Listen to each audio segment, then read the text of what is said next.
Gandang araw, kabansa.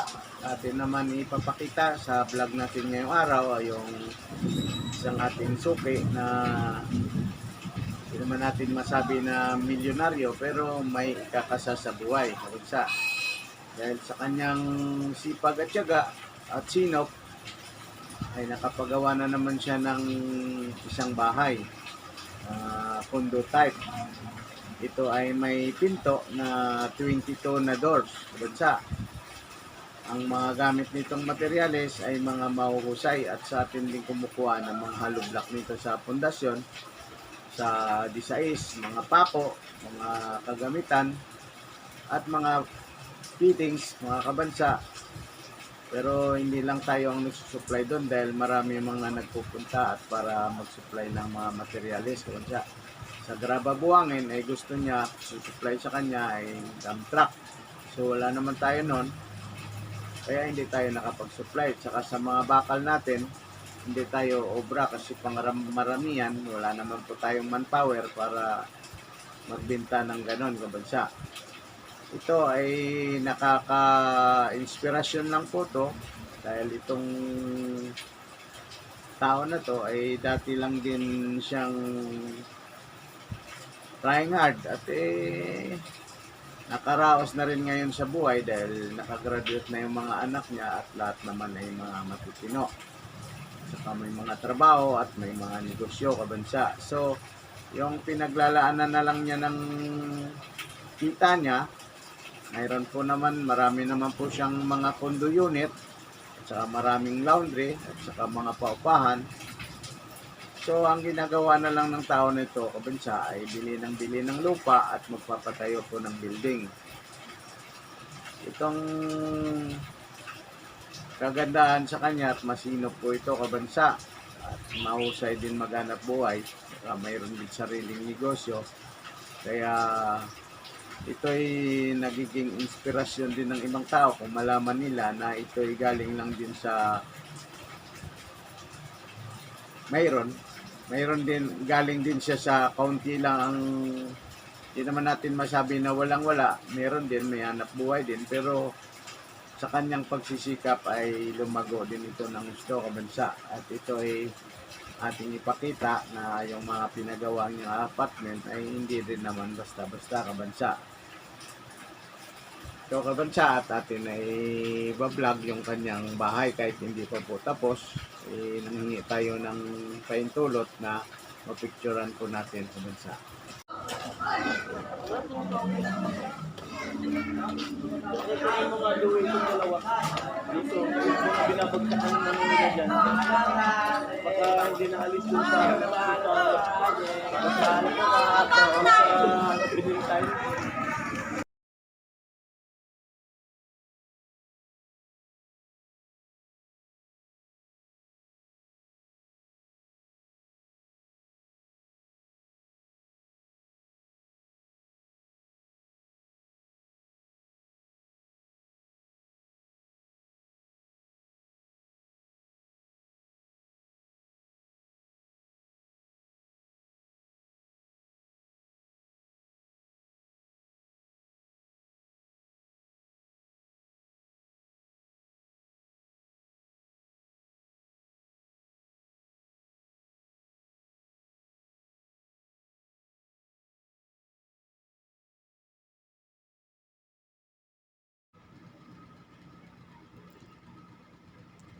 Ayan, kabansa, titestingin kung may water line ng kumukunik sa taas. Tapos ito naman yung dilaw. Ito naman mga box ng breaker po yan. Ito, tinitingnan natin. Yan, napakaraming breaker, circuit breaker na ibang klase po yan.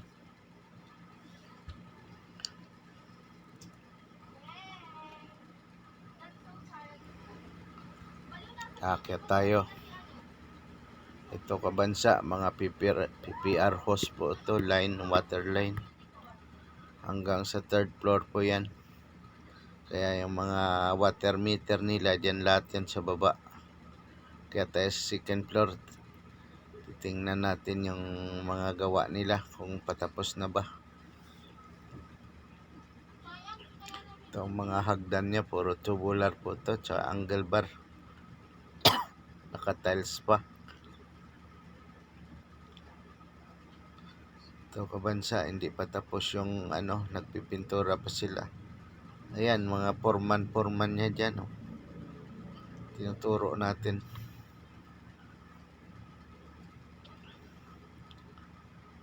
Ito yung kwarto. Kabansa, may deck sa taas. Ito rin sa kabila, may mga deck po yan. Yan ang style niya. Parang mga condominium unit.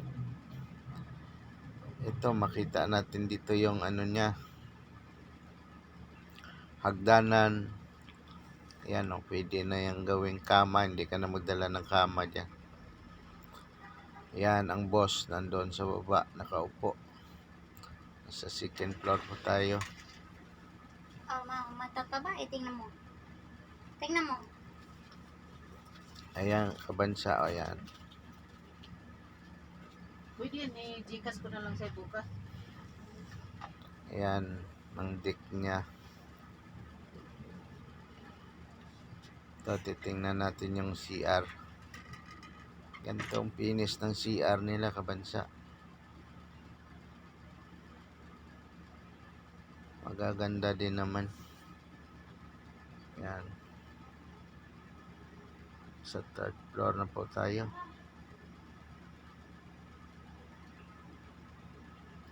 Bali 22 na doors po yan. Simple lang may-ari nito pero marami ito pang gastos, kabansa.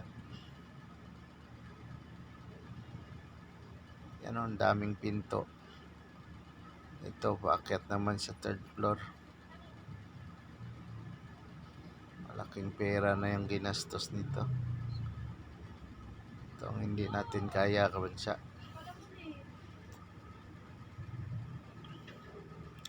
Yan po, nagpipintura yung tao niya.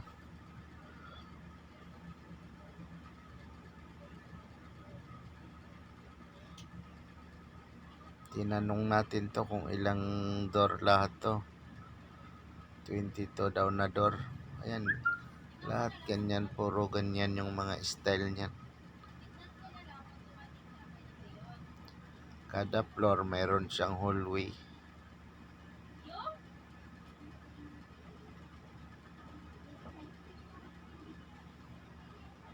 Ayan, magaganda din naman ang gawa.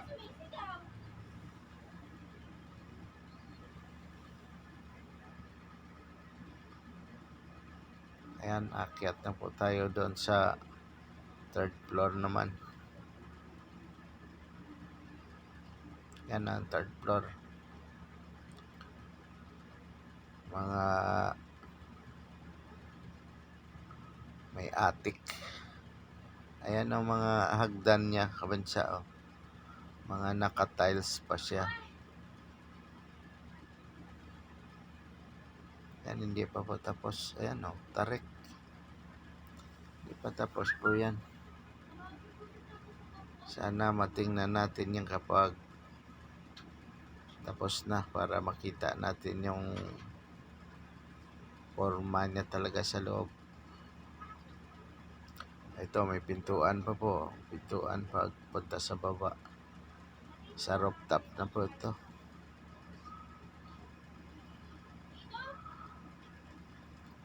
Ayan, tarik ng hagdan. Bababa na tayo.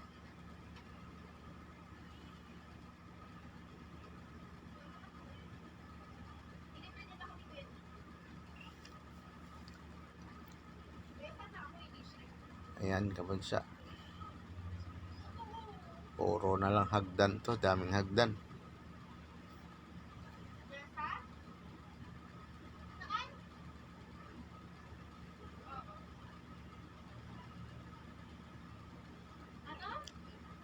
Ayan.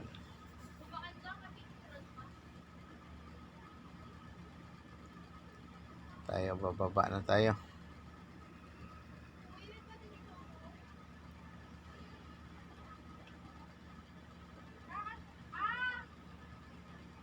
Bali, ang area po nito ng pinagawa niya ay 140 po yata square meter o 210.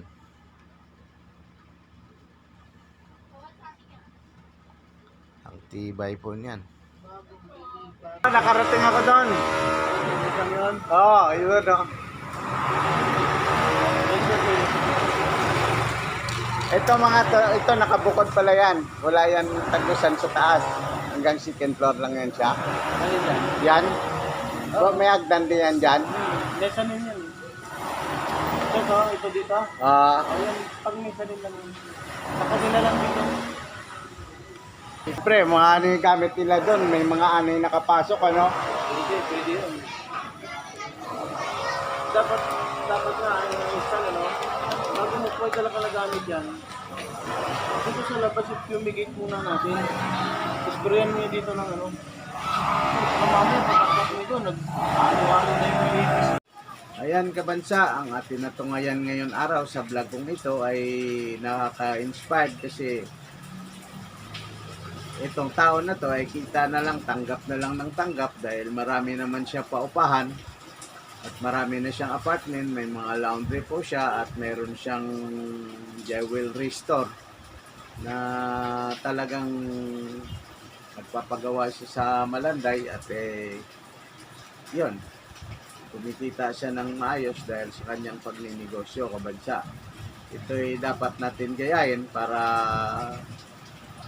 darating ang araw na tayo'y makakaraos-raos na din. Kaya bilib ako sa tao na to. Kaya kinikwento ko lang sa inyo yung istorya ng buhay niya para at least pwede natin pamarisan o maging inspirasyon sa ating pang-araw-araw na buhay para tayo'y umasinso at hindi mawalan ng pag-asa.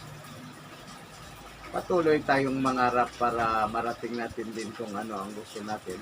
Sipag lang at tiyaga at sinop sa paghahanap buhay. Huwag magsawa at easy-easy lang para hindi tayo naman na-high blood. Yun lang po at stay safe.